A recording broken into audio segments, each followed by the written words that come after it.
Hello, good morning everyone. I'm your science teacher Iftikhar is going to take your physics classes. So how are you? I hope you all are fine. अपना ख्याल रख रहे होंगे, घर पर होंगे और अपने आप को बचाकर अपने सारे कामों को कर रहे होंगे. My dear student, as we know that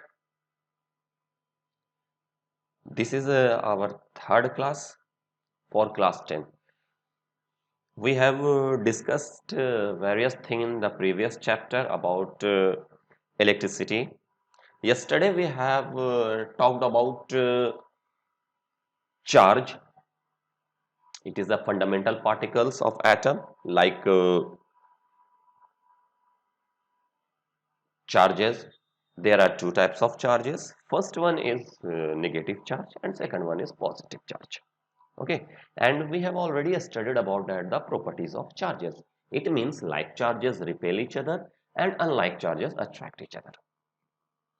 Now my dear student, as we know that yesterday I taught you how to find the number of electron if the charge is given. Okay, so did you revise the topic, the formula that Q is equal to N into E? Okay, where Q, what is Q? Q is the amount of charge. Okay, N is number of electrons and E is charge carried by one electrons. And on the basis of this math, I gave you some homework. So did you complete your homework?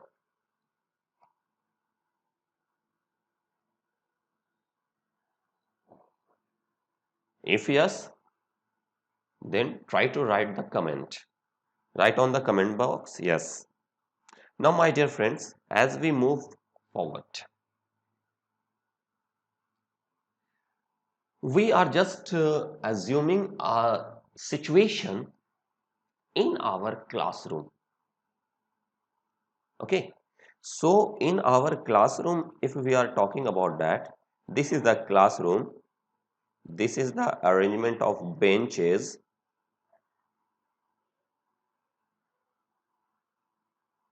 Okay, and there are no teacher in your class. There are no teacher in your class. What's going on in the class? All the students, some students move here, some students move here, some students move in another direction, some students move in other direction. So it means the direction of students are not defined.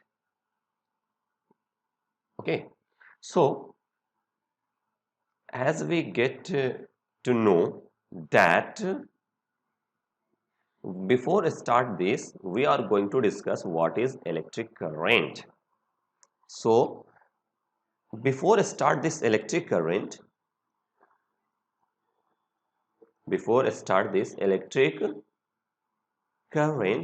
we gonna talk about that two different substances. First one is conductor,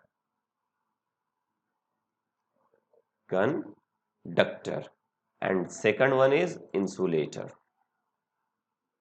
First one is conductor and second one is insulator. Okay, first one is conductor and second one is insulator. My dear students, we have already studied that about the conductor.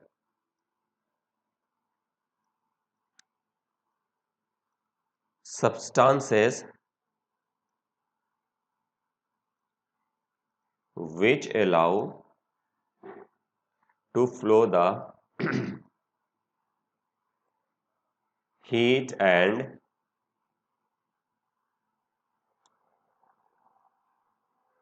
electric current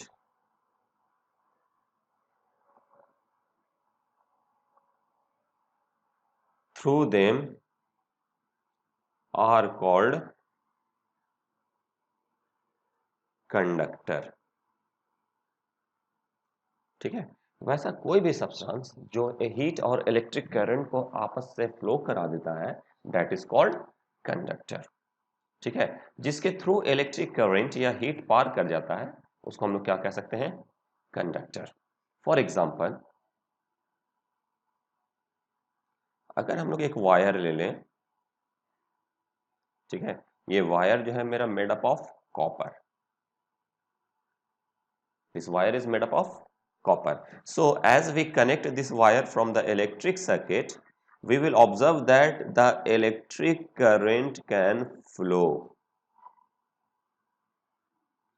okay, and if we touch this part we get the shock. It means current can flow through the conductor, but instead of copper wire, if we use nylon, okay, then it is connected with the electric circuit. So can we get the current? No current will be get. कोई current हम लोगों को यहाँ पर नहीं मिलेगा। तो इससे ये पता चलता है कि करंट जो है वो बढ़ने के लिए उसको कंडक्टर की जरूरत पड़ती है, यानी current can flow through the conductor. अभी हम लोगों ने यहाँ पर रिवीजन के तौर पे वो जो प्रीवियस फॉर्मूला है वो हम लोगों ने पढ़ा, करंट के बारे में हम लोगों ने जाना। ठीक है, अब हम लोग यहाँ पर एक चीज और ये जानेंगे कि यहाँ पर हम लोग ने करंट के बारे में पढ़ा, कंडक्टर के बारे में पढ़ा। अब हम लोग पहले ये जान लें कि what is current. So we are coming from the topic that is electric current.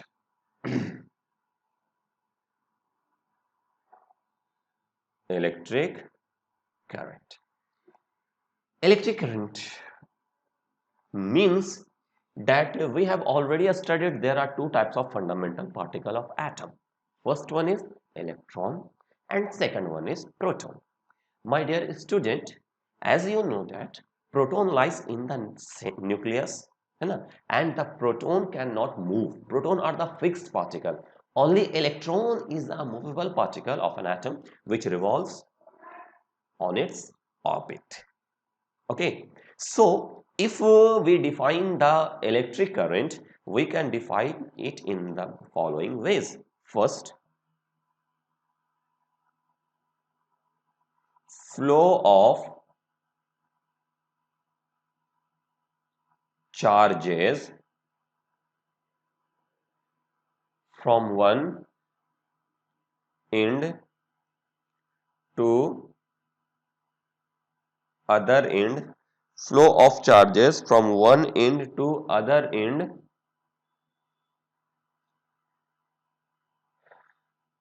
through a conductor, flow of charges from one end to other end through a conductor is called electric current.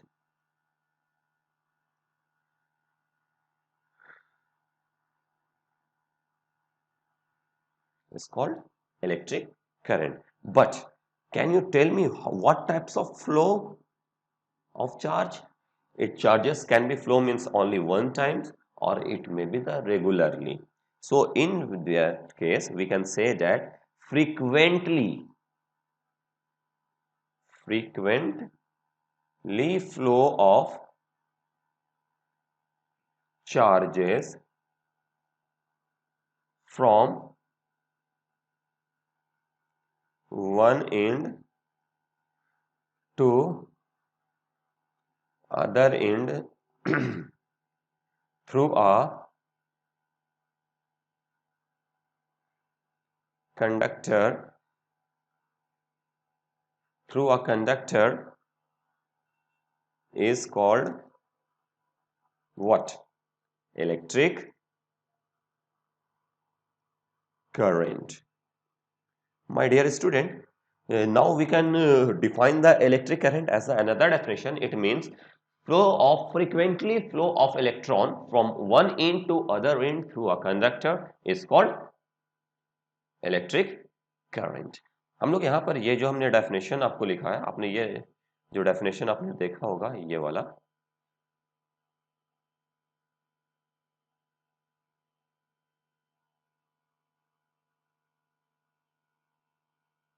ठीक है, आपने यहाँ पर ये जो definition देखा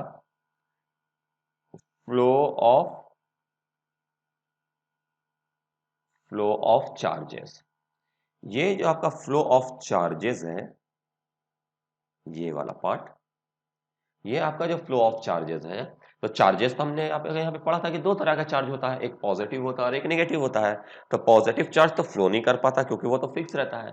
तो charge कौन सा फ्लो करता है? हमारा इलेक्ट्रॉन फ्लो करता है। तो इसलिए हम लोग इसके डेफिनेशन को यहाँ पर से अगर इसको हम लोग ये कर दें, ठीक है, और ये डेफिनेशन को अगर हम लोग यहाँ पर से हटा दें, तो इसके जगह पर हम लोग यहाँ पर ये भी लिख सकते हैं frequently flow of electrons from one end to other end through a conductor is called electric current. So electric current can be defined into two types. First one is continuously flow of charges, or second one is that continuously flow of electron through a conductor. Conductor should be there because current को flow करने के लिए एक रास्ता चाहिए होगा, जो रास्ता कंडक्टर ही दे सकता है। अगर हम एक लकड़ी में करंट के वायर को जोड़ दें तो क्या उसे करंट पास करेगा? बिल्कुल नहीं करेगा। अगर ऐसा नहीं है तो आप लोग एक बार करके घर पे देखना। अगर ऐसा होता तो हम लोगों के लिए करंट का जो अप्लायंसेस है वो काफी सस्ता हो जाता। क्यों हम लोग भाई इतना महंगा महंगा कॉपर का वायर यूज करते हैं, एल्यूमिनियम का वायर यूज करते हैं, स्टील यूज करते हैं, उसके जगह पे हम लोग सिर्फ आपका रबर यूज कर लेते हैं जो मच चीपर है। बट ऐसा होता नहीं है। इसके लिए हम लोगों को उसके करंट, उसके कंडीशंस और उसके फंक्शंस को ही परफॉर्म करना पड़ता है। यहाँ तक तो कोई प्रॉब्लम नहीं है। अब तक हम लोगों ने क्या ना जाना बेटा कि इलेक्ट्रिक करंट जो है उसको हम लोग दो तरह से डिफाइन कर सकते हैं, कॉन्टिन्यूसली फ्लो ऑफ चार्जेस और continuously flow of electron. Okay, now if we are talking about that, we will have to study about the different things. Okay, now we are going to study about the facts of electric current. Facts of what? Electric current. Facts of electric current. So my dear students, here we are talking about some facts of electric current. First one is, it is denoted by I. Electric current is denoted by I. Next point, its SI unit is ampere.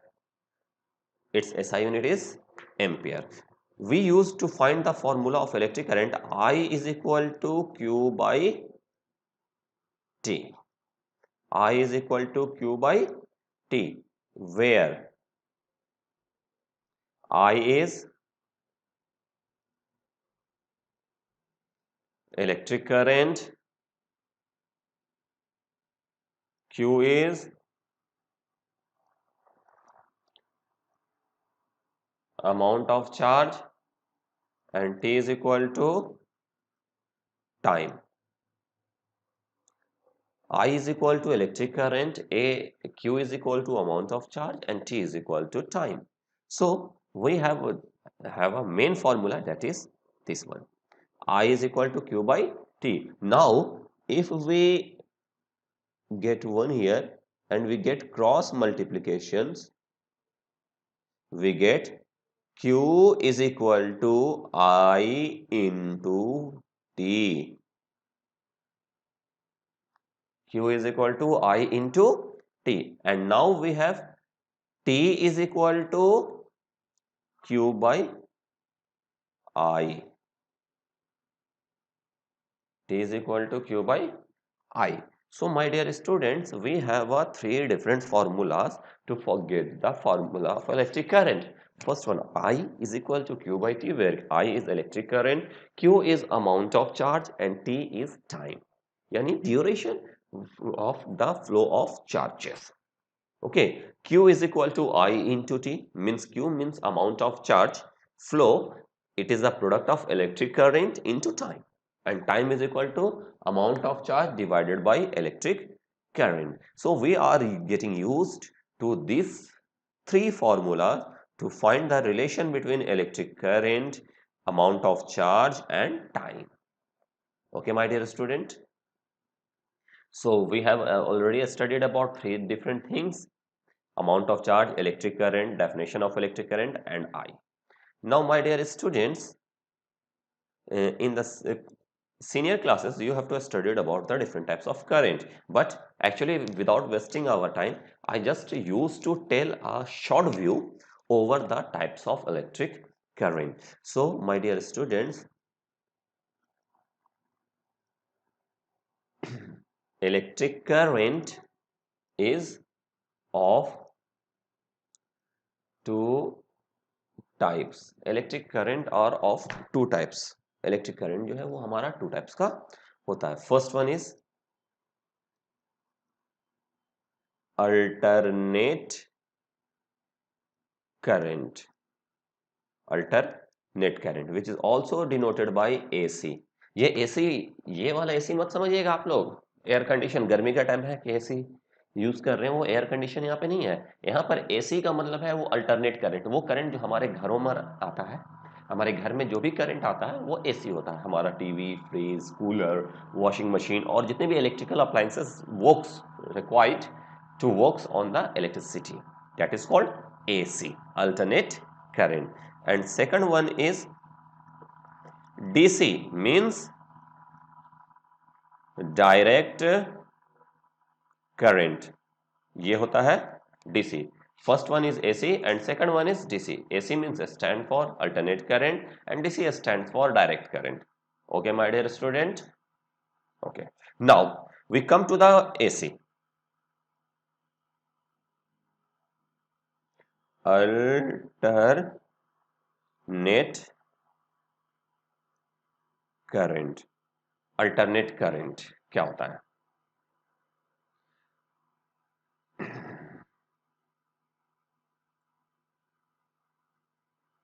Alternate current my dear student हम लोगों ने road को देखा होगा we have already seen the road okay so we have two different types of road road in which two ways means एक तरफ से हम लोग जा रहे हैं उसी तरफ से हम लोग आ भी रहे हैं और दूसरा रोड होता है हम लोगों का वो रोड जिसमें हम लोग जाते हैं एक तरफ के जाने वाला होता है और एक तरफ आने वाला होता है जैसे कि अगर हम लोग अपने स्कूल के पास का हाईवे देखेंगे तो वो जो है वो फिक्स साइडेड है वन साइडेड है एक पे जाना है और एक पर आना है बट अगर हम लोग कहीं गांव वगैरह में कोई रोड देखते हैं तो वहाँ पे एक रोड होता है वो जाने के लिए और एक रोड होता है ये अगर रोड है तो इस पर से लोग इधर से भी इधर जा रहे हैं और दूसरी तरफ से लोग इधर से भी इधर आ रहे हैं बट अगर हम लोग हाईवे की बात करें ठीक है तो ये पर्टिकुलर जो हो गया वो जाने के लिए हो गया और ये वाला पार्ट जो है पर्टिकुलर वो आने के लिए हो जाता है तो उसी तरह से हमारा करंट भी है अल्टरनेट करंट का कुछ इस तरह का फ्लो होता है ये करंट का मेन पोजीशन होता है ठीक है अब अल्टरनेट करंट आप यहां से देखिएगा ये अल्टरनेट करंट इस तरह से जाता है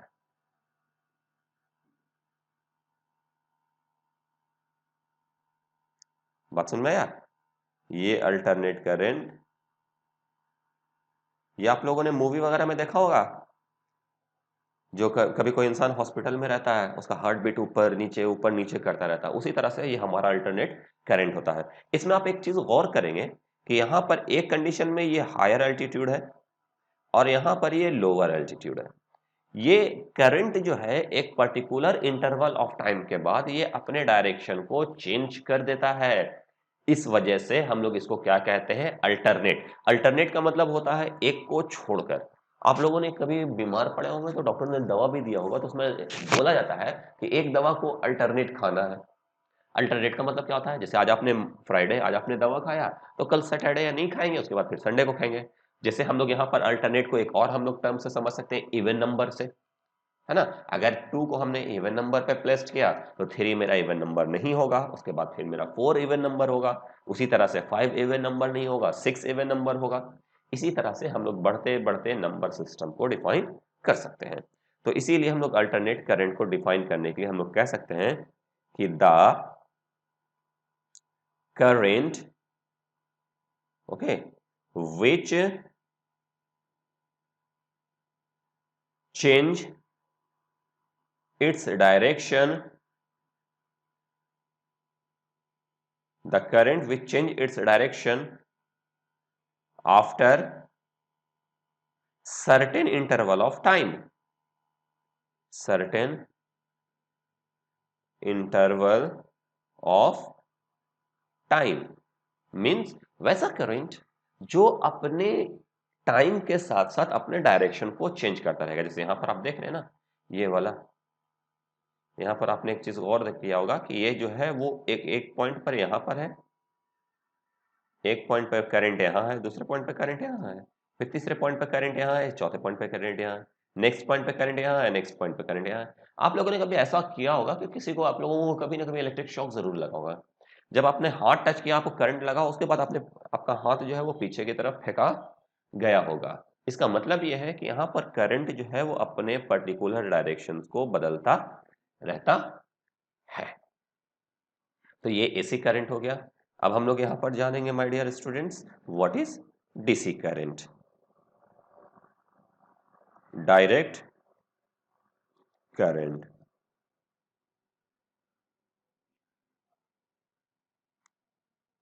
ये डायरेक्ट करंट है। इसका मतलब ये है कि इसके अंदर जो टाइम है वो टाइम से रिलेटेड इसके अंदर कोई भी प्रॉब्लम, कोई भी टर्म कंडीशन चेंज नहीं होगा। For example current, okay, which does not change its direction, ठीक है, after interval of time, after interval of time. यानी वैसा करंट जिसमें डायरेक्शन कभी भी चेंज नहीं होगा, वो क्या कहलाएगा, डायरेक्ट करंट। डायरेक्ट करंट अगर हम लोग ग्राफ देखें तो उसका ग्राफ ये इस तरह का होगा, ये आपका मीन पोजीशन है, और डायरेक्ट करंट बिल्कुल आपका इस के पैरेलल जाएगा, यानी इसका डायरेक्शन यूनी डायरेक्शन होगा, ये जो है आपका बाई डायरेक्शनल होगा। ये जो आप देख रहे हैं एसी करंट, ये हो जाएगा बाई डायरेक्शनल, बाई डायरेक्शनल, और ये जो है वो आपका हो जाएगा क्या, unidirectional. Okay, my dear students, now we are going to study about, there are two different types of electric current. First one is alternate current AC, and second one is direct current. Its source is limited, only flow from one direction. For example, अगर हम एक pencil battery ले लें, ठीक है, ये एक pencil battery है मेरी, ठीक है, ये पेंसिल बैटरी का पॉजिटिव टर्मिनल है, ये पेंसिल बैटरी का नेगेटिव टर्मिनल है। यहां से हम लोगों ने एक बल्ब को जोड़ा, इस बल्ब को हम लोगों ने यहां जोड़ा, ठीक है। अब हम ये देख रहे हैं बेटा कि यहां से करंट जो है वो हमेशा यहां से फ्लो करेगा, ठीक है, और बैटरी से ही करंट निकल के इधर आएगा, वापस इसके अंदर ये चला जाएगा। मगर एसी का मतलब ये नहीं होता कि एसी में करंट जो है वो अलग अलग डायरेक्शन से फ्लो करता है। इसका मतलब है कि यहाँ पर हमारा जो पावर सोर्स है, वो पावर सोर्स सिर्फ मेरा बैटरी है ना, और बैटरी के अलावा मेरा कोई पावर सोर्स नहीं है, और करंट जो है वो बैटरी के थ्रू ही निकल रहा है, और बैटरी के थ्रू ही करंट फ्लो कर रहा है, ठीक है। हम लोगों ने ये भी जान लिया कि S I unit of current is equal two ampere, है ना, जिसको हम लोग ए से रिप्रेजेंट करते हैं। इलेक्ट्रिक करंट को आई से, एम्पियर का सिंबल जो है वो ए होता है। ठीक है। इसका मतलब यह है कि अगर हम लोगों को यह डिफाइन करना पड़े कि व्हाट इज एम्पियर, ठीक है, अगर हम 1 एम्पियर को डिफाइन कर देंगे तो 1 एम्पियर को हम लोग कैसे डिफाइन कर सकते हैं, चलिए आते हैं हम लोग इसके बारे में। हम लोगों ने ये वाला फॉर्मूला पढ़ा है, I is equal to Q by T. Clear है। I मेरा इलेक्ट्रिक करंट है, तो इलेक्ट्रिक करंट का ऐसा यूनिट मेरा क्या हो गया, इलेक्ट्रिक करंट का ऐसा यूनिट मेरा हो गया एम्पियर। चलिए अच्छी बात है। ये मेरा Q, तो Q का ऐसा यूनिट क्या हो जाएगा, Q होता है चार्ज, चार्ज का ऐसा यूनिट हो गया कूलम। और ये मेरा हो गया टाइम, तो टाइम का ऐसा यूनिट क्या हो गया, सेकंड। तो इसका मतलब ये है माय डियर स्टूडेंट्स कि 1 ampere is said to be 1 coulomb per second. 1 ampere is said to be 1 coulomb per second. इसका मतलब है कि अगर हम लोग सिंपल, ज्यादा कॉम्प्लिकेटेड वर्ड में ना डिफाइन करें तो हम लोग इसको ऐसे डिफाइन कर सकते हैं कि 1 ampere is said to be coulomb per second, यानी coulomb per second is called 1 ampere. यानी 1 एम्पियर को हम लोग कूलम पर सेकंड भी कह सकते हैं। या अगर आप इसका ओरिजिनल डेफिनेशन देखें तो इसको हम लोग इस तरह से भी कह सकते हैं बेटा कि rate of flow of charge is called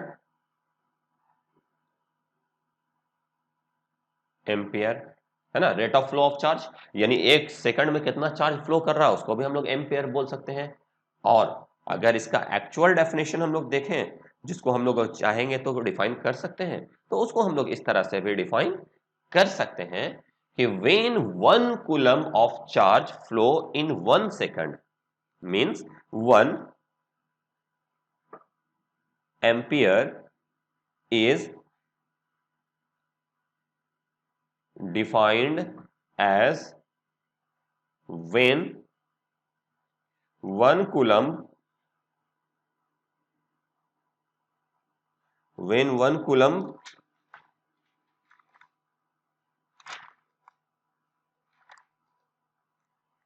when 1 coulomb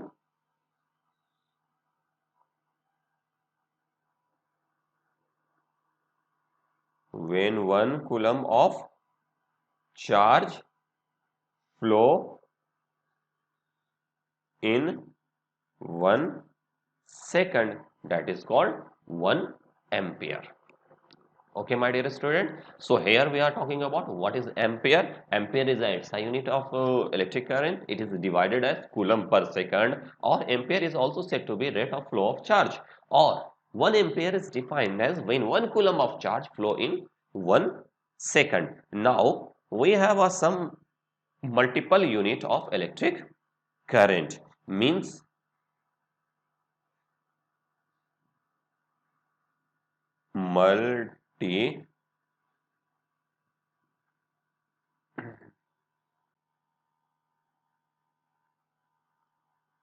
multiple unit of electric current, multiple unit of electric current. Okay, so 1 ampere is equal to 1 coulomb per second. Okay, अब 1 एम्पियर के बाद मेरा आता है 1 M A, milli ampere. M A का मतलब, इसका मतलब होता है milli milli milli ampere. So 1 milli ampere is equal to 10 to the power 3 ampere, 10 to the power minus 3 ampere. जैसे आप लोगों ने पढ़ा है ना, 1 किलोग्राम इज इक्वल टू 10 पे power 3 gram, so 1 gram is equal to 10 पे पावर -3 ग्राम KG. उसी तरह से 1 milli ampere is equal to 10 to the power -3। उसके बाद 1 micro ampere is equal to 10 to the power -6 ampere. ठीक है, 1 micro, this is the smallest multiple, ये ampere है, ये मिली एम्पियर है, ये माइक्रो एम्पियर है, उसके बाद नैनो एम्पियर भी होता है, पिको एम्पियर भी होता है, बहुत सारी चीजें होते हैं, बट हम लोग यहाँ पर उसको डिफाइन इस तरह से कर सकते हैं। Any problem? Now we are going to study, the topic is ammeter. अब एक बात बताइए बेटा, ठीक है, अगर आपकी तबीयत खराब हो जाती है, आपको फीवर आ जाता है, तो फीवर को मेजर करने के लिए आप किसका इस्तेमाल करते हैं? बिल्कुल, थर्मोमीटर। बाइक चला रहे हैं तो बाइक की स्पीड को मेजर करने के लिए हम लोग जिस टर्म का इस्तेमाल करते हैं उसको स्पीडोमीटर बोलते हैं, है ना। एयर प्रेशर को मेजर करने के लिए हम लोग बैरोमीटर का इस्तेमाल करते हैं। दूध की डेंसिटी को मेजर करने के लिए हम लोग लैक्टोमीटर सब इस्तेमाल करते हैं। तो उसी तरह से अगर हमारे पास एम मीटर को करंट को नापने के लिए हम लोग थर्मोमीटर, स्पीडोमीटर इसका इस्तेमाल तो कर नहीं सकते हैं।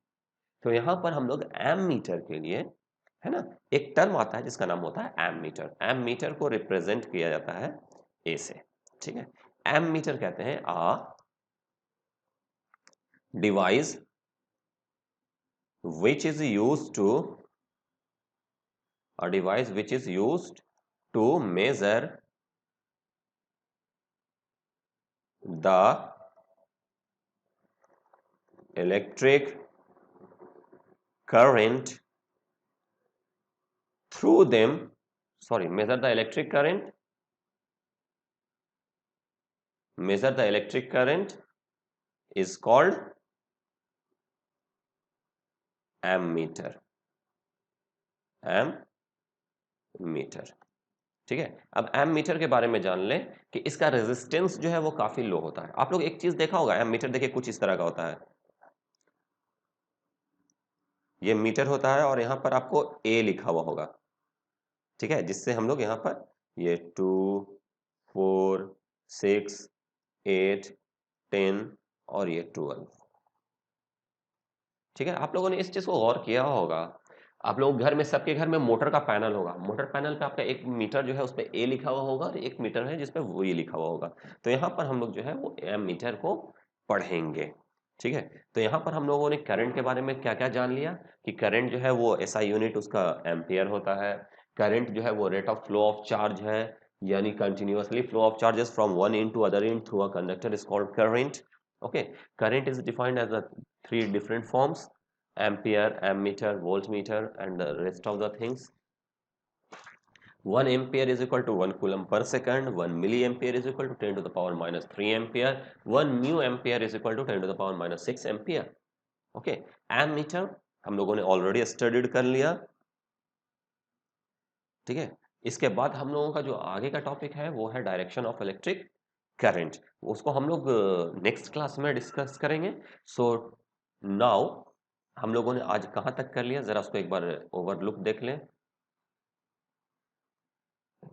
आज हम लोगों ने इलेक्ट्रिक करंट एंड करंट के बारे में पढ़ लिया। आई ये आपका हो गया, इलेक्ट्रिक करंट कैसे फ्लो करता है ना। I is equal to Q by T, ये वाला फॉर्मूला हम लोगों ने क्लियर कर लिया है।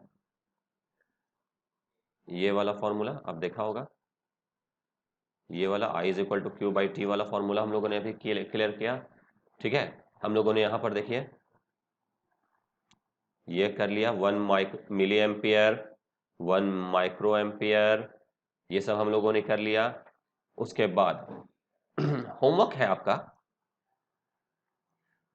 आपका ये एक पूरा टर्म है, ठीक है। ये 3 क्वेश्चन है, इसको आप लोग खुद से ट्राई कर कर लाएंगे, that is your homework. Okay, so thank you very much, thanks for your support, hope you will be safe, have a